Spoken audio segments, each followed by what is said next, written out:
कोई ठेकेदार अगर बैठा है और ठेकेदार कह देता है कि नहीं जी मैंने तो 200 रुपये में ये काम किया था, तो उस ठेकेदार से ये पूछ लीजिएगा आपको कितना पैसा इसमें बचा। बहुत सारे आदमी हैं जो लेबर के पैसे, मिस्त्रियों के पैसे मार मार करके बैठ जाते हैं। नमस्कार दोस्तों, मैं आपका स्वागत करता हूं आपके अपने चैनल पे सिविल कॉन्ट्रैक्ट में। दोस्तों आज जो मैं वीडियो बना रहा हूं वो हमारा टॉपिक रहेगा with material and labour rate के बारे में इंफॉर्मेशन। किस तरीके से हमें किसी को रेट देना चाहिए और किस तरीके से हमें मालिक से बात करनी चाहिए जिससे हमें रेट देने में आसानी रहे। ये वीडियो मैं कह रहा हूँ मेरे ज़िंदगी के जो मेरे एक्सपीरियंस रहा है 20-25 सालों का, मैं उसको अनुभव के आधार पर जो मैंने ये चीज़ें अपने ऑब्जर्व किया कि लोगों को क्या प्रॉब्लम्स आती हैं, मैं आपको भरपूर कोशिश करूँगा कि आपको ये चीज़ें जीवन भर के लिए काम आए। सबसे पहले दोस्तों एक बात हमें समझनी चाहिए ठेकेदारों को। बहुत सारे ठेकेदार जब मिलते तो बात करते हैं यार यार वहाँ से मेरे को रेट के लिए फ़ोन आया था बिल्डिंग बनाने के लिए और वो मेरे से रेट मांग रहे थे, तो मैंने उसको रेट दे दिया कि कोई कहता मैंने 1500 का रेट दे दिया। विद मेटेरियल की बात कर रहा हूँ अभी, मैं लेबर रेट की भी बात करूँगा बाद में, पहले विद मेटेरियल की बात कर लेते हैं। वो कहते हैं कि हमने रेट दे दिया जी 1500 रुपये स्क्वायर फीट दे दिया। कोई कहता है जी मैंने 800 रुपये स्क्वायर फीट दे दिया, कोई कहता मैंने 1000 दे दिया, कोई कहता 1200, कोई कहता मैंने 2000, कोई कहता 2500। मतलब हर चीज़ का अलग अलग रेट। अब वो ठेकेदार आपस में बात करते हैं, लेकिन यहाँ बहुत सारे ठेकेदारों को एक सबसे बड़ा कंफ्यूजन हो जाता है कि जो वो रेट दे रहे हैं वो रेट किस तरीके की दे रहे हैं, उस रेट के अंदर इंक्लूड क्या क्या होता है, यानी कि उस रेट में जो आप दे रहे हो उसमें बना के आप क्या देंगे। ये सबसे महत्वपूर्ण पॉइंट है, क्योंकि इसको अगर आपने समझ लिया तो फिर आपको आगे चल के ये प्रॉब्लम नहीं आएगी रेट देने वाली। तो अब इसका बारीकी से मतलब एक तरीके से बारीकी से समझते हैं कि इसमें क्या क्या होता है। दोस्तों जब भी कोई मालिक आपसे या कोई आर्किटेक्ट या कोई बिल्डर या कोई भी XYZ जिसको अपना घर बनवाना, उससे अगर हम बात करते हैं कि हमें रेट दे दीजिएगा और ठेकेदार उसको रेट पे बैठ जाते हैं, या तो वही बैठ के बता देते हैं कि हाँ इतने रुपए में मैं ये बात मतलब घर बना दूंगा आपका या ये कर दूंगा। दोस्तों नए जो ठेकेदार होते हैं उनके लिए ये प्रॉब्लम खड़ी हो जाती है, उनको आइडिया नहीं होता है कि उनको रेट देने के लिए क्या क्या चीज़ें देनी चाहिए, किन किन चीज़ों को इसके अंदर इंक्लूड करना चाहिए, किन किन चीज़ों को इंक्लूड नहीं करना चाहिए। अब सबसे पहला पॉइंट आता है, अगर ठेकेदार जब भी कहीं रेट देने के लिए या रेट के बारे में या काम के बारे में अगर बात करना चाहते हैं किसी से भी, मालिक से या आर्किटेक्ट से या बिल्डर से, किसी से भी XYZ जिसका भी घर बनता हो, उनसे जाके सबसे पहला क्वेश्चन को क्या करना होगा। अगर मालिक ने ये कह दिया कि मुझे घर बनवाना है जी, अब घर बनाने की मुझे आप रेट दे दीजिएगा, मालिक ने कह दिया। अब मालिक का पॉइंट ये होता है कि उसका घर पूरे सारा काम कंप्लीट करके मतलब ठेकेदार इसको दे दे, उसके अंदर क्या क्या काम करना है और क्या क्या काम नहीं करना है। मटेरियल की रही बात, मटेरियल के अंदर भी बहुत सारी चीज़ें डिपेंड करती है। उदाहरण के तौर पर अगर देखा जाए तो बहुत सारा मटेरियल, अगर आप विद मटेरियल में जाते हो तो मैं एक चीज़ आपको क्लियरली बात कर रहा हूँ, अगर आप कोई भी आइटम उठा के देख लीजिएगा मार्केट में, आइटम एक होता है, जैसे कि हम इलेक्ट्रिकल का आइटम ले लेते हैं, जैसे बिजली का जो वायर तार होते हैं उन तारों को अगर हम देखें, जैसे 4 mm का तार आता है, हेवल्स का जो तार आता है वो करीब 4-4,500 का एक बंडल आता है तार का।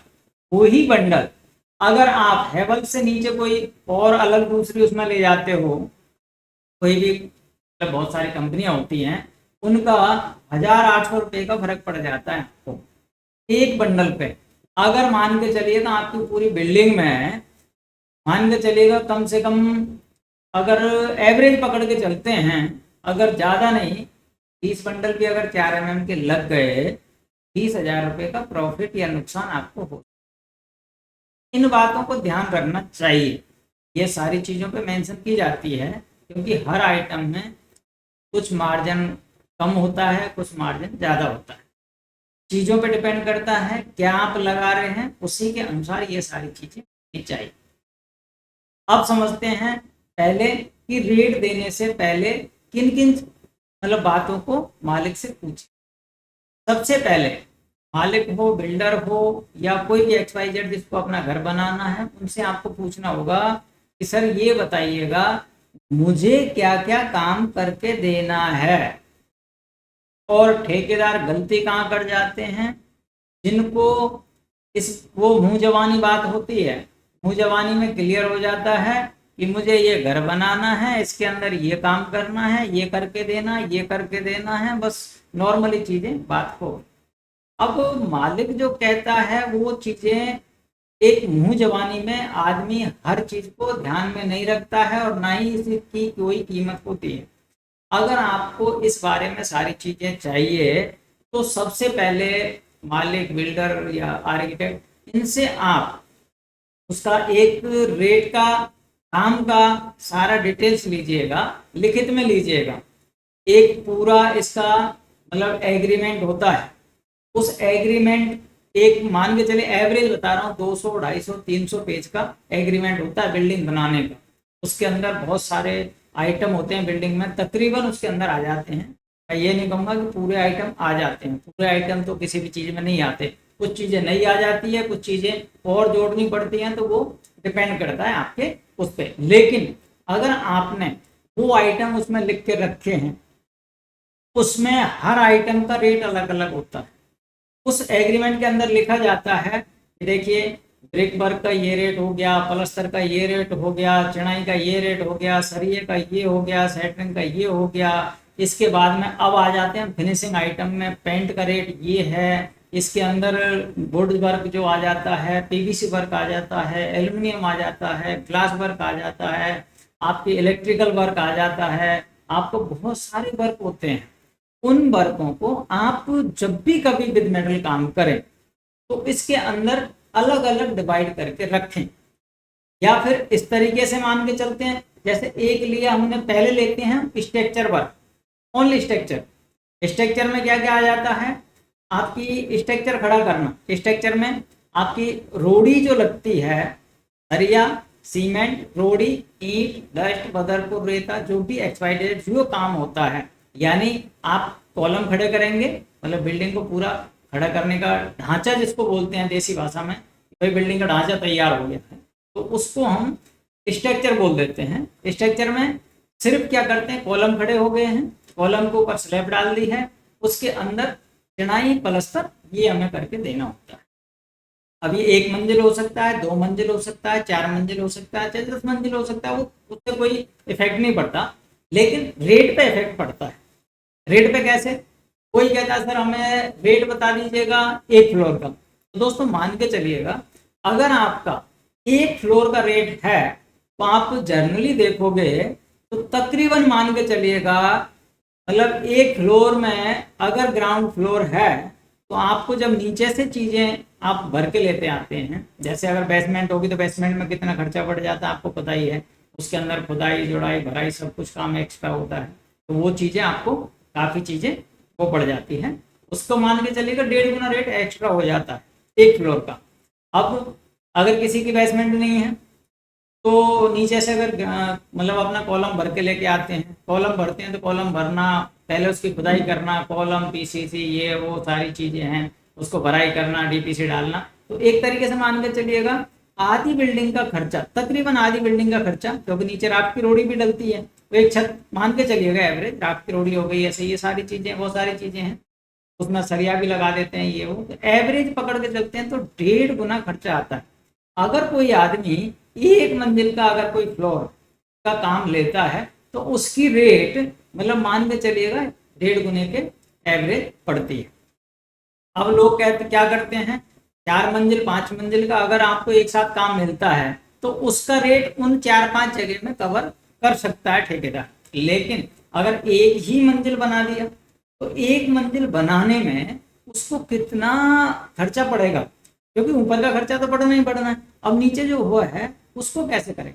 अब उसके लिए आपको एक चीज रखना चाहिए, अगर आपको कवर्ड एरिया में लेते हैं तो आपको उसका, मेरा मानना है कि उसका रेट एक्स्ट्रा में डालना चाहिए, या फिर उसको आप इस तरीके से लें कि जिसको आपको उसमें दोनों का रेट कंबाइंड हो जाए, यानी कि रेट बढ़ा के लेना चाहिए।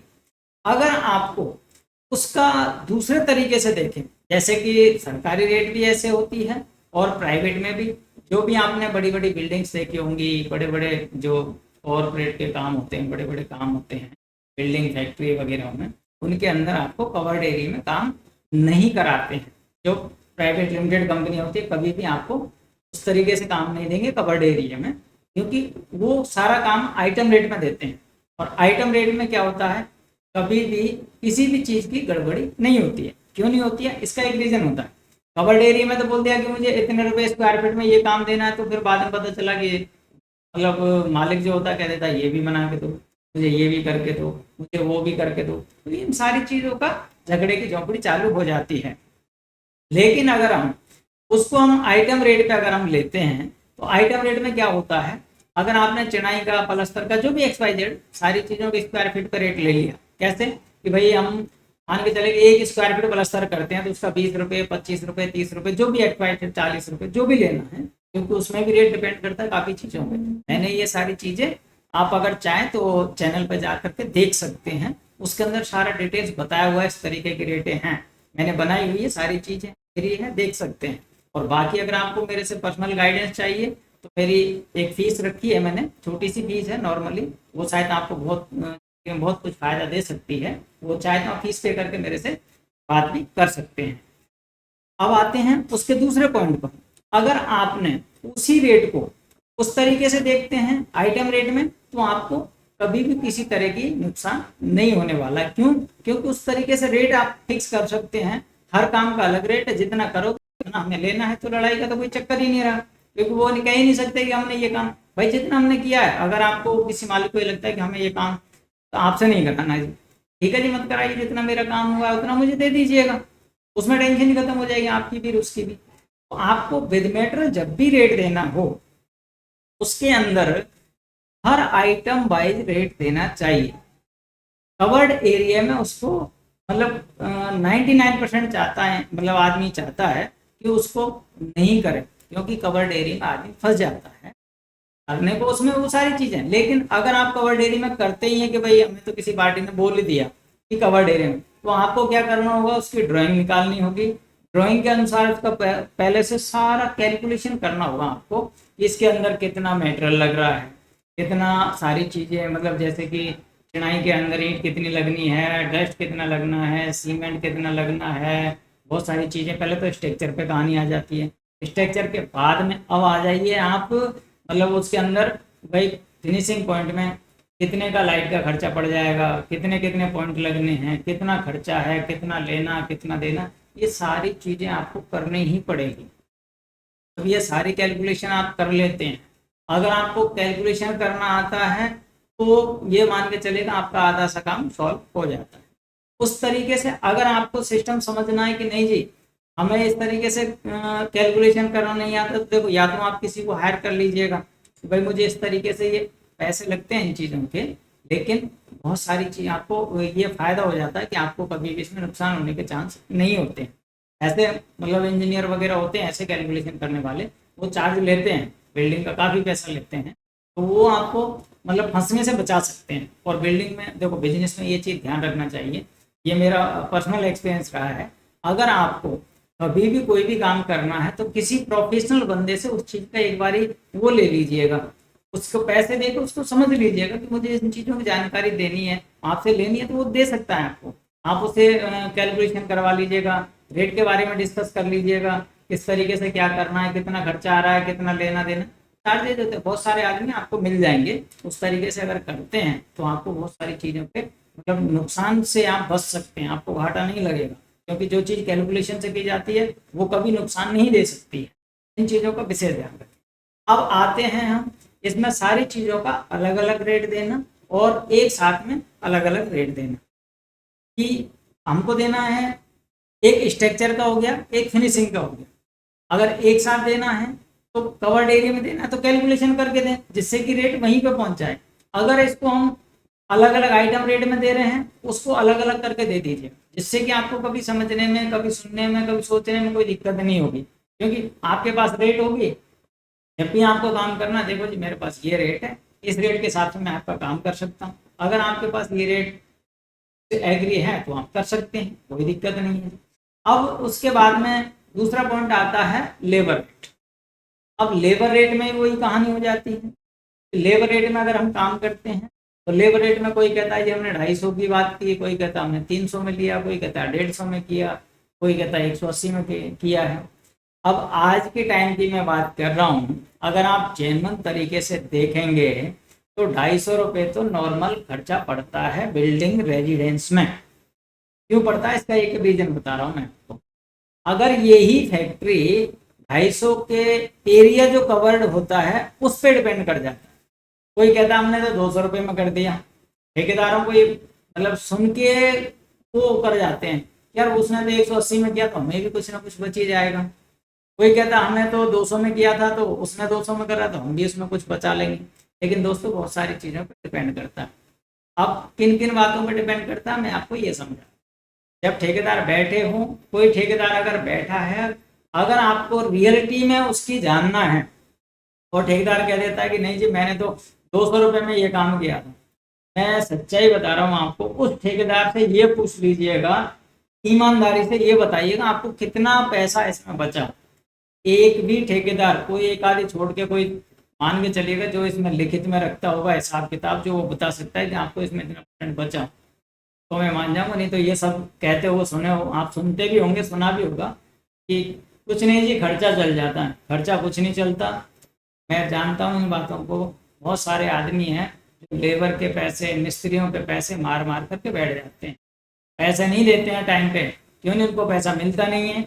और वो बहुत सारी जगह पे जब काम करते हैं तो मामला गोल हो जाता है। बहुत सारे लोग हैं जो पैसे नहीं मिलने के कारण वो एक ही ठेकेदारी करते हैं, एक बार काम कर लिया उसके बाद दोबारा ठेकेदारी में पैर नहीं रखते हैं, क्योंकि उनको इस चीज़ का नॉलेज नहीं होता, ना ही उनको पैसे मिलने के चांसेज होते हैं। और वो काम करके बस ये चाहते हैं कि हमें ठेकेदारी करनी है, एक आधी काम कर दिया उसके बाद वो काम नहीं कर पाते हैं। और इसके चक्कर में जो जेन्युइन आदमी है, जिसको रेट का पता है, काम का पता है, उसको वो रेट नहीं मिल पाती है तो वो सस्ते के चक्कर में फंस जाता है। जब बाद में जाके, ऐसा नहीं है कि वो ठेकेदारी फंसता है, उसमें भी दोनों पार्टी फंसती है, ठेकेदार भी फंसता है और जो कराने वाला वो भी फंसता है, क्योंकि वो सोचता है कि यार मेरे को तो काफी फायदा हो रहा है सस्ता ठेकेदार ढूंढने से। लेकिन वो सस्ता ठेकेदार इस तरीके से छोड़ के बीच में भागता है। जब कोई अच्छा ठेकेदार को बुला के, क्योंकि आदमी को अकल कब आती है, जब कहीं ना कहीं ठोकर लग जाती है, तब वो मालिक भी ये सोचेगा यार मैं काश पहले ही अगर इतना पैसा और दे दिया होता है एक्स्ट्रा, तो अच्छा ठेकेदार मिल जाता तो मेरा काम अच्छा करके दे देता। क्योंकि उसके अंदर प्रॉब्लम क्या होती कि वो आधा अधूरा काम को छोड़ के चला जाता है, तो उसके बाद सबसे बड़ा फंडा हो जाता है दूसरे आदमी को लाना और उसके अंदर उसमें रेट तय करना, क्योंकि पहले से आधा अधूरा काम है। अब कोई ठेकेदार आएगा तो उसको कैसे मैनेज करेगा, उसकी कैसे मैनेजमेंट करके पैसे लेगा, कैसे उसमें मेजरमेंट करेगा कि भाई मुझे तो इतना काम हो चुका है, इतने का लेना है, इतने का देना है, कैसे उसमें डिसाइड कर सकते। तो ये सारी चीज़ों को सोच विचार के फिर जो नया आदमी आएगा और एक्सपीरियंस होल्डर आएगा तो वो इन बातों को जरूर ध्यान रखेगा। क्या मालिक ने पैसे नहीं दिए होंगे, क्या ठेकेदार छोड़ के गया तो उसकी वजह क्या है। और 99% वजह होता है ठेकेदार जब छोड़ता है, जब उसको या तो पैसे नहीं मिलते या फिर उसको घाटा लग जाता है। घाटा क्यों लगता है, सस्ती रेट में काम लिया है। अगर सस्ती रेट में काम लिया, पैसे भी पूरे नहीं मिले तो भी फंडा है, टाइम पे काम करके नहीं दिया तो भी फंडा है। तो ये बहुत सारी चीज़ों पे डिपेंड करता है। ऐसा नहीं है कि एक ही रीजन हो जैसे ठेकेदार छोड़ के भाग जाता है, ठेकेदार भी छोड़ने वाला मजबूरी होती है, कुछ मालिकों की भी मजबूरी होती है, कुछ को छोड़ना पड़ता है, टाइम पे काम करके नहीं देते। क्यों, क्योंकि बहुत सारे जो ऐसे ठेकेदार हैं जो अपने हिसाब से काम लेते हैं, उनके अंदर एक प्रॉब्लम की समस्या होती है, प्रॉब्लम होती है उनके अंदर। क्या होता है, वो इस काम को इस तरीके से सोच के ले लेते हैं कि एक तो मैं खुद काम करूंगा, एक हमारा कोई रिश्तेदार होंगे, 2-4 आदमी वो पकड़ लेंगे, जानकार होंगे, 2-4 आदमी मिला के हम अपने आप खुद ही अपना काम करते रहेंगे और ये बिल्डिंग को पूरी करके दे देंगे। अब सभी आदमियों के पास ऐसा जुगाड़ नहीं होता जो अपना काम करे। वो दिहाड़ी इतनी लगाते हैं, इतनी मेहनत करते हैं, उसके बावजूद भी उनको दिहाड़ी नहीं पड़ती है। और उस तरीके से वो बाद में जाके समझ में आता है यार ये जो काम है ठेका लेना वो हमारे लिए नुकसान हो चुका है। तो दोस्तों, जब भी आपको काम लेना हो, आपको काम लेने के लिए क्या करना चाहिए? पहले रेट कैलकुलेशन, काम करने का तरीका समझ में आना चाहिए, हर बात का ध्यान रखना चाहिए, एग्रीमेंट करा के काम लेना चाहिए, और जो भी एग्रीमेंट करते हैं उस पर सिग्नेचर होने चाहिए, उसके अंदर सारी बातें लिखित में होनी चाहिए। विदाउट लिखित के आप कोई भी काम ना करें, क्योंकि जब भी आदमी के सामने लिखित ना होगा तो वो मामला कुछ ना कुछ गड़बड़ होगा। लिखित में होगा, हर जगह बोलता है, सीधा बोलिएगा, एग्रीमेंट करें, जब भी काम लेना हो एग्रीमेंट के बेस पे काम करें, एग्रीमेंट में टर्म्स कंडीशन डालें। ये सारी चीजें आप करके अगर किसी को भी काम लेते हो, क्योंकि एग्रीमेंट करके कौन नहीं देता ये बताइए मुझे? जिसको पैसे नहीं देने होते हैं वो ना तो एग्रीमेंट करेगा आपके साथ, ना आपके साथ वर्क ऑर्डर बना के देगा। बहुत सारी कंपनियां होती हैं। अब इसके अंदर एक पॉइंट और आता है, आपको बता, जब बहुत सारी कंपनियां होती हैं, प्राइवेट लिमिटेड कंपनियां होती है, उनके अंदर जो ठेकेदार होते हैं वहां से काम लेते हैं, जो वहां से काम लेते हैं तो उनको कंपनियां वर्क ऑर्डर बना के देती है, वर्क ऑर्डर बना के दे देती है। उसके बाद में वो ठेकेदार काम ले लेते हैं। अब वो ठेकेदार क्या करते हैं? खुद काम नहीं करते, वो क्या करते हैं? छोटे छोटे ठेकेदारों को पेटी कॉन्ट्रैक्ट में काम देने के लिए छोटे छोटे ठेकेदार होते हैं, उनको वो पैसे देने के लिए कहेंगे कि आओ हमारा काम करो, आप पैसे लीजिए। अब वो अगर कोई ठेकेदार उनसे बोले कि हमें तो वर्क ऑर्डर दो, जीएसटी पे काम करेंगे, तो वो कहेंगे नहीं नहीं आपको कैश पेमेंट मिलेगा। मैं ये कहता हूँ आप लोगों से, आप कैश पेमेंट में ही काम करिए, कोई दिक्कत नहीं है, कैश में करो या बिल पे करो, लेकिन एग्रीमेंट के बगैर काम मत करिए। एग्रीमेंट रखो, लिखित में सारा रखो, अगर कल को कोई दिक्कत हो तो आपके सामने कम से कम हाथ में कुछ तो शासन रहेगा जिससे कि आप उससे लड़ सकते हो, कंपनी को वो दिखा सकते हो मैंने इस कंपनी का काम किया जी, इस ठेकेदार के। क्योंकि अब लोग क्या करते हैं, उन कंपनियों को बर्बाद कर, मतलब बदनाम करते हैं कि हमारा, जैसे बहुत सारे कंपनियों का नाम लेते हैं, हमने उस कंपनी में काम किया था, हमारा वहाँ पे ठेकेदार पैसा लेके भाग गया।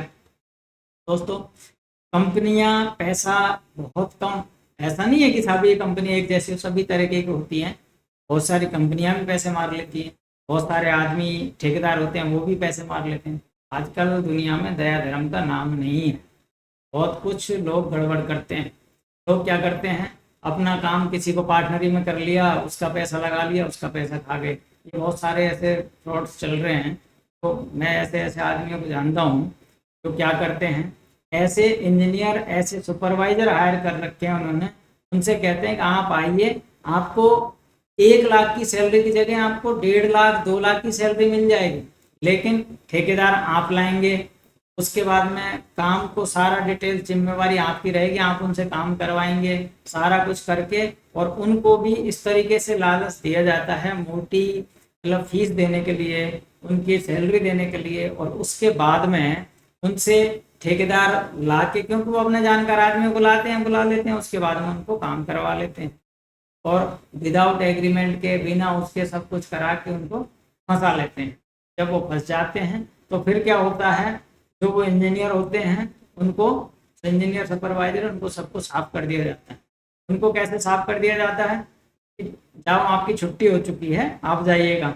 उसमें कुछ ना कुछ इल्जाम, कुछ ना कुछ उल्टी सीधे निकालने के 100 बहाने होते हैं कंपनियों के पास में। कोई कभी भी निकाल दिया, उसको 100 बहाने करके निकाल देंगे। ज़्यादा जी वो कुछ करेंगे तो चोरी का इल्जाम भी लगा सकते हैं, क्योंकि मेरे पास ऐसे लोगों का फोन भी आता है, मैं जानता हूँ बहुत सारे लोग हैं जो इस तरीके से अपना काम निकालने के लिए, ठेकेदार को फंसाने के लिए, तो उसको भगा देते हैं। अब ठेकेदार जब होता है, ठेकेदार से बात किसकी होती है? उसी इंजीनियर से होती है, काम के बारे में सारे डिटेल्स उसके बारे में। अब वो चला जाता है तो ठेकेदार भी फंस गया। अब ठेकेदार पैसा मांगने जाए कंपनी के पास तो कहेगा जी वो तो इंजीनियर चोर था, वो तो चोरी करके चला गया, हमारे से कोई लेना देना ही नहीं है, आप जाकर उससे बात करिए। अब बेचारा जो ठेकेदार है, पेटी में जिसने काम किया, कोई 2 लाख, कोई 5 लाख, कोई 10 लाख, ये तो छोटी चीज़ें हैं, 10-20 लाख, 30-30, 50-50 लाख रुपये घाटा खा के बैठे ठेकेदार। दोस्तों, मेरा मानना ये है, अगर आपको जो भी काम करना हो तो विदाउट एग्रीमेंट के कभी भी ना करें, बिना वर्क ऑर्डर के ना करें, क्योंकि कंपनी अगर वर्क ऑर्डर देने से मना कर दे तो उसका भी काम ना करें, क्योंकि जो कंपनी वर्क ऑर्डर बना के दे रही है वो आपको पैसा दे सकती है, लेकिन जो बिना वर्क ऑर्डर के, बिना उसके काम देने की कोशिश करती है, तो समझना वो कहीं ना कहीं बीच में उसमें फ्रॉड होता है। क्योंकि ज़्यादातर ठेकेदार असली, आपने अगर सुना होगा ना, बहुत सारे रोडपति जो करोड़पति होते हैं, वो रोडपति कैसे बनते हैं, इसी प्रकार बनते हैं।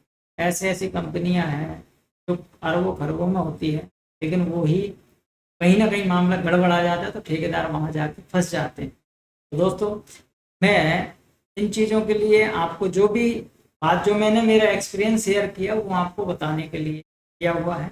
मैं आपके लिए वो करूँगा कि हो सकता है आपको ये बहुत सारी जो मेरी बातें हैं वो आपको जीवन भर के लिए काम आएगी। और ऐसे बहुत सारे वीडियोस मैंने इसके अंदर डाल रखे, आप चाहें तो उन वीडियो को देख करके अपना ठेकेदारी से संबंधित बहुत सारा ज्ञान प्राप्त कर सकते हैं।